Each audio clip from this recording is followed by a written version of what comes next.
We have breaking news coming in right now from the state of Texas, where a person believed to be the suspect in that mass shooting, that horrific shooting which left 5 people dead, including a 9-year-old boy, is in police custody tonight. Law enforcement are awaiting fingerprint confirmation that the man in custody is indeed Francisco Oropeza, who has been on the run since late Friday night. Police say Oropeza's neighbor asked him to stop firing his gun near his property, and he apparently responded by entering that man's home and fatally shooting his wife, son, and 3 others. Joining me now on the phone for the latest is NBC correspondent Sam Brock. Sam, what is the latest that we know on this arrest?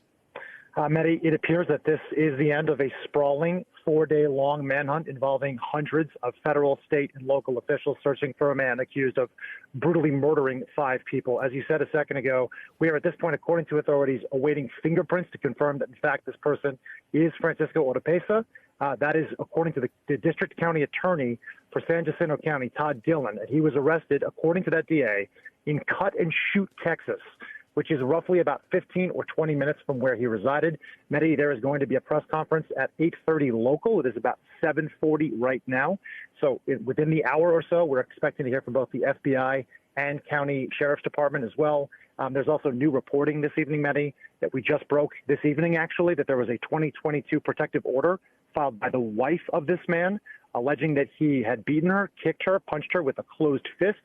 That was considered to be ultimately a civil matter that was never served, but this does provide some sort of a basis for violent behavior. We'd heard previously, Mehdi, that he was apparently a nice guy, had never shown any signs of aggression or anger, and now we have that bit of information to pair with the fact that he murdered 5 people, including a 9-year-old child on Friday, as we await more information from authorities momentarily.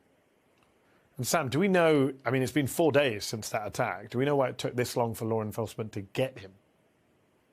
That is a great question. I mean, there was some thought that he might have gone to Mexico. Coordination between local agencies here and international police agencies across the border.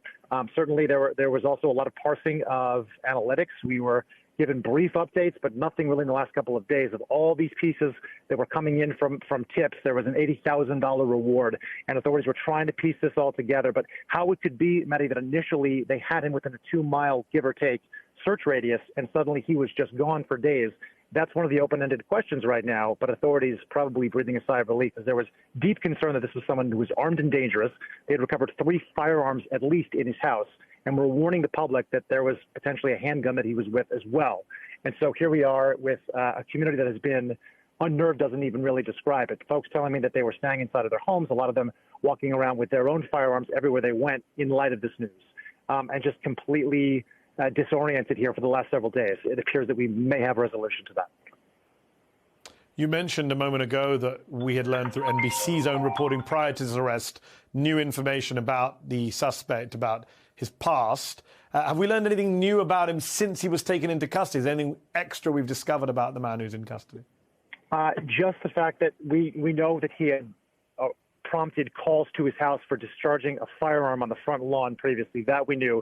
We knew there was a DWI arrest somewhere in his history. I believe it was around 2009, and that he'd been deported 4 times, twice in 2009, 2012, and 2016 as well. But in terms of these most recent allegations of violence and domestic violence directed at his wife, which, again, we were just reporting for the first time this evening, that just came to light courtesy of the DA here on San Jacinto County. So I'm sure there's going to be more information that's forthcoming at this press conference. It certainly begs the question as well, Mehdi, that if this is someone who was deported 4 times and was potentially on the radar of authorities, why wasn't there more exploration done when they were called to his house repeatedly? We don't know exactly how many times, but there's no question that that's going to be asked tonight.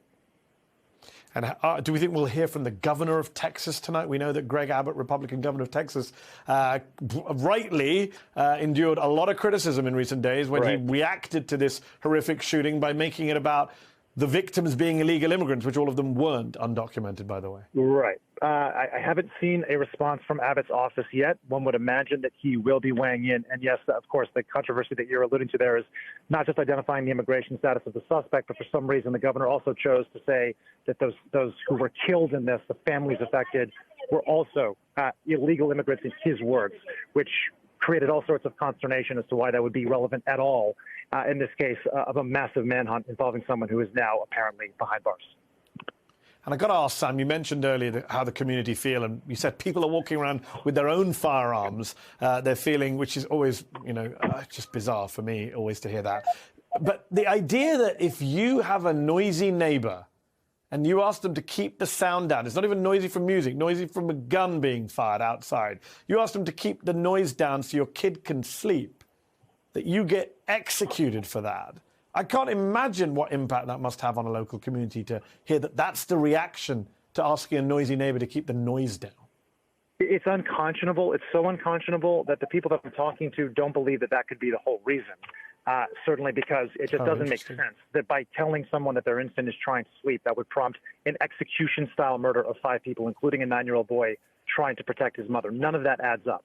So maybe there is more to the story than that, but, Mehdi, it's worth mentioning that this is now somewhere around the 185th mass shooting. At least it was when it first happened.